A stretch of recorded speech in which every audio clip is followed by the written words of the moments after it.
الله الرحمن الرحيم. يا عم جمال، اهلا بيك. ازيك؟ الحمد انت بادئ لله. من بدري بقى اهو.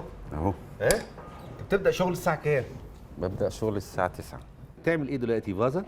نعمل فوز. طب. اعمل لك قله. عايزين قله بقى. عينيا. عايزين قله. انت الطينه بتجيلك ازاي بقى؟ الطينه دي بتيجي عباره عن كتل طيني. بتيجي هنا مصر تطحن. تيجي هنا فسطاط يعني؟ لا مش في الفسطاط. في مصانع لطحن الطينه. دي اول مره اعرف المعلومه دي. فين بقى اللي بتطحن فيها دي؟ واحد في الجيزه. اه ده مطحن بيطحنوا فيه الطينه الاسوان. بيجيبوه هنا شكاير. كويس. ده مخصوص لكل صناع الفخار. بتاع بتخمر في قد ايه؟ يعني انت بخمرها، بحطها في ميه اه وبشغل تاخد وقت قد ايه؟ بشغل الخلاطه. اه يعني بتاخد لها ايه حوالي ساعه ونص. طب التخمير مش زي العجين كده ساعات ايه يقول لك يعني التخمير الكويس يطلع منتج كويس. أيوة. في العجينه أيوة. العجينه العيش اللي بناكله. ايوه. لو زاد يبوظ، لو لا. قل ما يبقاش كويس. ده برضو في الفخار. ده طبيعي. والله. ايوه. الفخار في البيت بقى يبقى عباره عن ايه؟ ممكن قصريه الزرع تبقى فخار. القله. ايه تاني؟ الطاجن. الطاجن ده له مواصفات اه عشان الاكل يبقى صحي. بتعمله ازاي بقى الطاجن؟ بنعمل الطاجن، واهم حاجه يكون ايه، ما فيهوش مواد زي الرصاص مثلا. الرصاص ده يعني الطينه دي ينفع يتعمل منها طاجن وبعد ما تتحرق ناكل فيها، ولا لا بتعمل لها بقى حاجه؟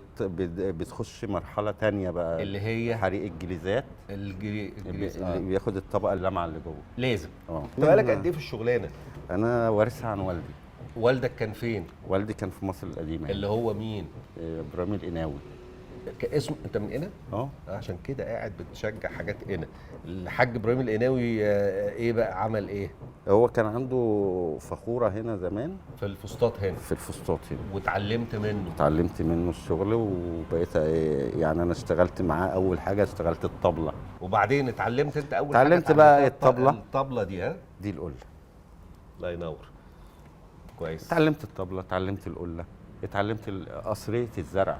تمام. طيب انت دلوقتي بتطلع الحاجه تدخل الفرن على طول، ولا بتسيبها ترتاح شويه؟ لا سيبها ترتاح. تنشف لوحدها قبل الفرن.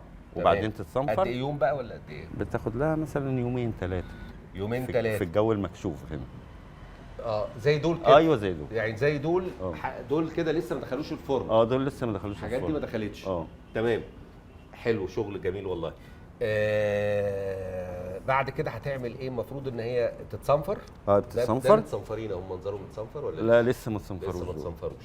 يتصنفروا وبعدين يدخلوا. وبعدين يخشوا الفرن بقى. الفرن. حرقه اولى. حرقه اولى كام يوم؟ درجه حراره 950. كام يوم؟